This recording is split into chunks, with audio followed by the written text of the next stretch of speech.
안녕하세요. 안녕하세요. 선을 넘는 목사 김지현 목사입니다. 정영준 목사입니다. 저희 교회 나란히 걷는 교회를 섬기고 있습니다. 네. 목사님 같이 함께 공동 목회를 섬기고 있죠. 저희 교회 같은 경우에는 확실한 신학을 중심으로 교회가 운영되고 있어요. 뭐 복음은 다 똑같은 거 아니에요? 조금 달라요. 범주가 훨씬 더 큰 거죠.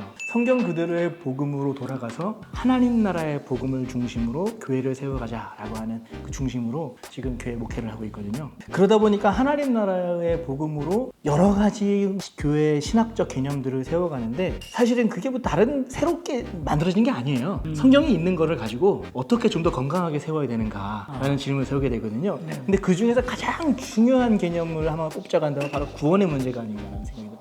사실 전통교회 안에서 구원에 대한 얘기를 계속 해왔죠. 사실 기독교 역사 전 역사에서 계속 구원에 대한 얘기를 했었죠. 네. 하나님께서 우리를 구원하시기 위해서 예수 그리스도 이 땅에 보내셨고 그분이 우리를 위해서 십자가를 지심으로 우리의 모든 죄가 다 사라졌고 그 용서의 은혜로 우리가 구원을 받았다라고 하는 것이 전통교회 십자가 복음에서 얘기하는 구원의 이야기, 구원의 개념이죠. 그러니까 우리가 죽으면 우리의 영혼이 들려져서 천국에 가는 것이 전통교회에서 얘기했던 구원이었어요. 난 천국 열차 그쵸. 하나까지. 그러면 지금 우리가 이렇게 이야기해 왔던 이 구원이 정말로 성경적 구원인가? 라고 하는 질문을 한번 던져볼 수 있을 것 같아요.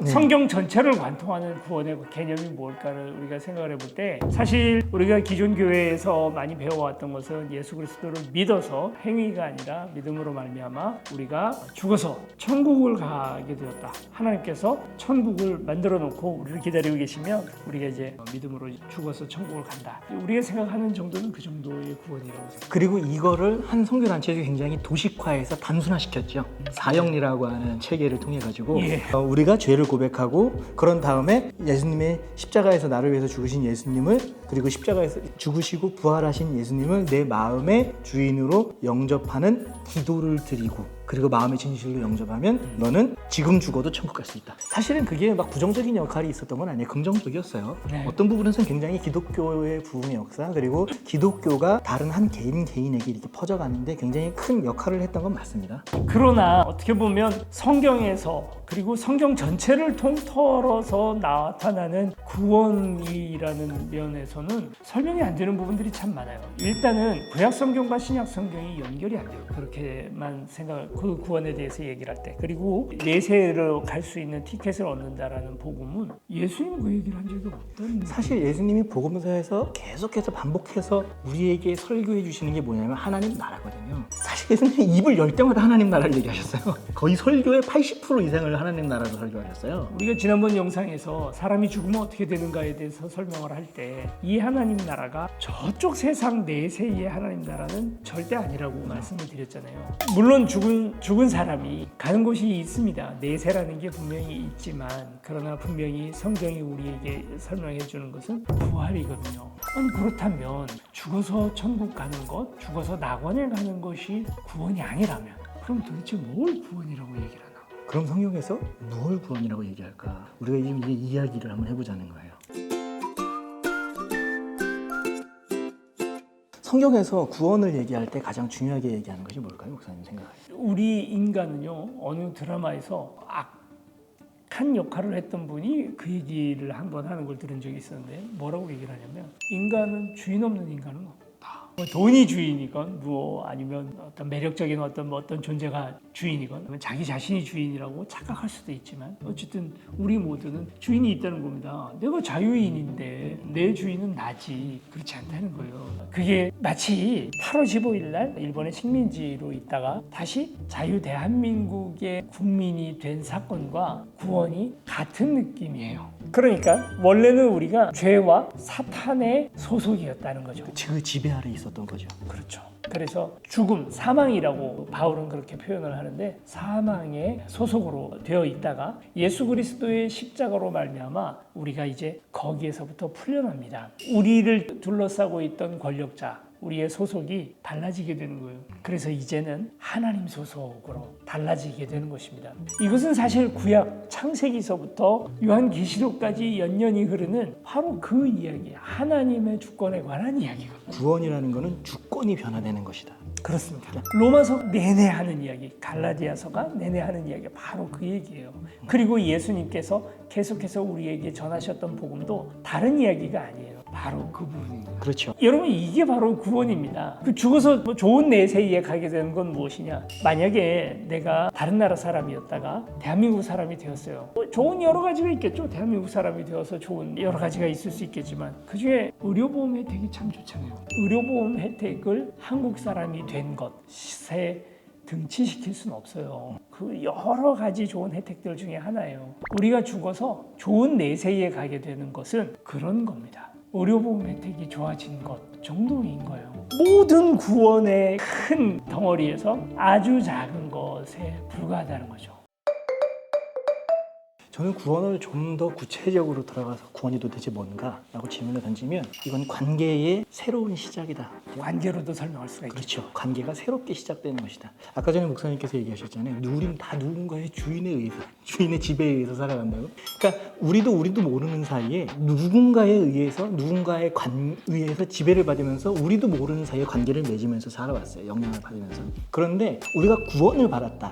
하나님께 건짐을 받았다라는 건 하나님과 새로운 관계가 시작됐다는 거예요. 그리고 성경은 그거를 아버지와 자녀의 관계로 얘기를 하죠. 우리가 이제는 새로운 관계가 시작되었기 때문에 그 관계 속에서 맺어지는 우리의 삶의 방향도 바뀌는 것이 바로 구원이다. 아담과 하와의 그 죄악으로 인해서 우리가 깨어졌던 하나님과 우리의 관계가, 그 사랑의 관계가 이제 예수 그리스도의 십자가 그리고 그분의 부활로 말미암아 이제는 이것이 회복되었게 되는 모멘텀이 된 거예요. 우리가 결혼을 해가지고 나 혼자서 살다가 어떤 나와 전혀 다른 환경에 있는 사람과 서로 만나가서 서로 사랑을 해서, 근데 사랑할 때까지는 그렇게까지 크게 역할이 미치진 않는데 결혼해가지고 한 집에 살면 이게 얼마나 큰 변화가 일어나는지 알아요. 근데 여기에다가 둘이 사랑을 해서 이제 자녀까지 나왔어요. 그러면 그 삶의 변화는 엄청난 변화고 그 전의 삶과는 완전히 다른 삶이 되는 거예요. 간증하시는 거예요? 그런데 삶의 주인의 변화, 그러니까 하나님과의 그 전에 알지 못했던 이분과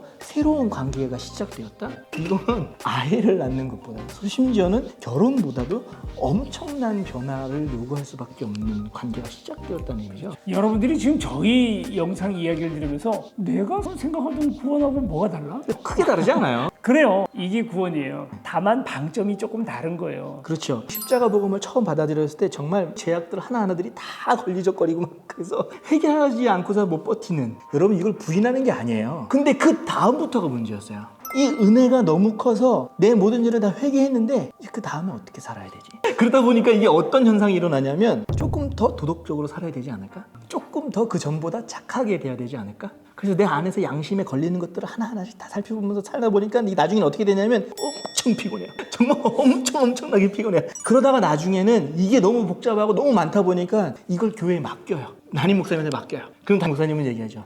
주의 성수. 술, 담배 안 돼? 술, 담배 안 돼? 그리고 또 혼전 성관계. 이러면서 막 찝어서 내는 거예요. 전통교회에서의 복음의 한계가, 십자가 복음이라고 하는 그 한계가 거기에 있는 거예요. 죽을 때까지 신앙 잘 지켜가지고 아. 교회 잘 다녀가지고 그렇죠. 천국에 들어가야 되는 거예요. 아, 거기에 되게 방점이 있고 그렇게 살려고 애를 써요. 그래서 죽기 직전에 신앙 고백하면 천국 간다라고 생각을 하는 거예요. 그렇게라도. 그래서 죽는 사람 붙들고 어떻게든 신앙 고백 받으려고 애를 써요. 물론 죽기 직전 단 1초라도 하나님의 백성으로 살아간 건 의미 있는 일이라 그것도 귀한 일이지만, 그러나 지금 바로 여기에서 지금 천국을 경험하는 것이 그게 정말 중요한 거거든요. 우리 그 삶을 살아야 돼요. 그래서 죽을 때까지 이 신앙 잘 지켜가지고 천국 가는 그런 게 우리 교회의 목표가 되어서는 안 된다는 거죠. 지금 여기를 천국으로 살아내야 하는 오늘 그렇게 생각하면요, 이 복음은 조금 많이 느낌이 다르고요. 그리고 저희가 다시 얘기하지만 이게 진짜 성경이 말하는 대로의 복음이에요. 천국이 뭐 이래 이렇게 생각할 수 있어요. 천국은 신나는 일들이 막 일어나고 막 이런 곳을 천국이라고 생각할 수 있잖아요. 저는 천국이 당연히 나를 위해서 나의 극단의 행복을 위해서 존재하는 너무 유치한 천국이 아니었나요? 황금길이 있고 막 수많은 과일과 채소, 수많은 진미가 다 놓여 있는 상을 매일마다 다. 대다수의 삼류 종교들이 다 그와 같은 어떤 낙원 같은 천국을 제시합니다. 기독교는 그렇지 않아요. 기독교는 지극히 현실적입니다. 지극히 이 자리 중심적이고요. 저 멀리 있는 어디 이데아를 바라보는 그런 종교가 아니에요. 십자가 복음의 방향은 하나님 나라예요. 하나님 나라의 복음을 살게 하기 위함이죠. 우리의 삶의 여러 영역들이 하나님이 임하시는 나라가 되기를, 하나님이 주인 되는 나라가 되기를, 우리의 삶의 자리들 모든 주권자들이 하나님이 되기를, 하나님의 나라가 여기에도 임하기를 간절히 바라는 마음, 그리고 그걸 위해서 하루하루를 살아내는 신앙의 모습, 이것이 바로 하나님 나라의 방향이 아닌가 생각이 듭니다. 여러분 이미 하나님 나라를 조금씩이라도 이루어 나가면서 살고 계시죠? 여러분들을 응원하고요. 이야기 드리고 있는 이 복음은 부끄러워할 복음이 아니에요. 유치한 복음이 아니에요.